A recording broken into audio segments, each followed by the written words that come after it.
ако се вратиме во 80-тите, 90-тите години, односно во најубавите години од нашите родители, кога биле во екот на младоста и средната доба од животот, 30-40 години, некако ќе приметиме дека сите се на некој чуден, автентичен начин природни и убави. Значи, секој има некои несовршености, секој има некој толку природен изглед, што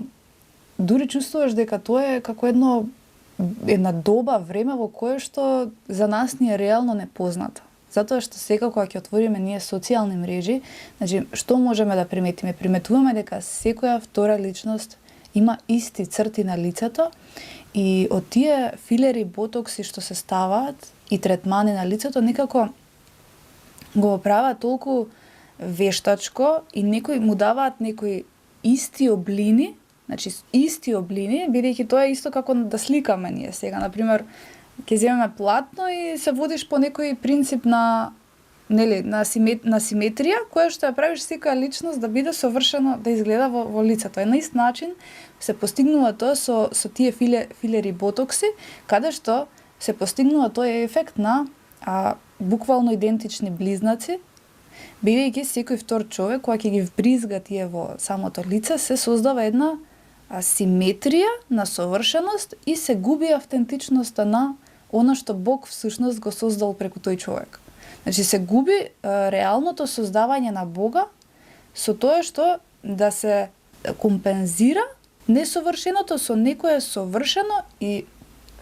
наведом естетски убав изглед, кој што го прави човекот да биде тотално оддалечен од неговата суштинска убавина всушност.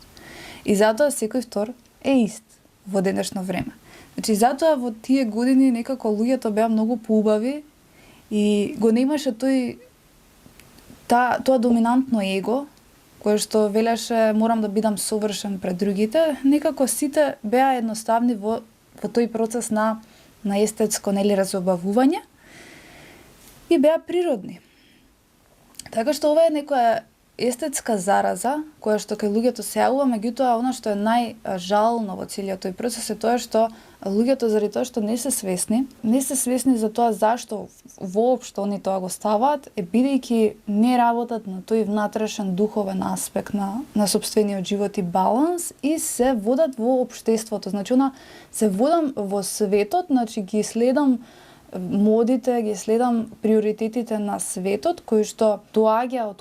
значи доаѓа од некои површни луѓе кои што од една страна сакале да направат пари, од друга страна сакале, бидејќи не работеле на себе, го компензирале тоа со материјалните некои услуги и третмани, кои што го постигнале тој ефект и даваат на големата маса на луѓе одредени критериуми како треба вие да изгледате, а всушност тоа се едни многу празни личности кои што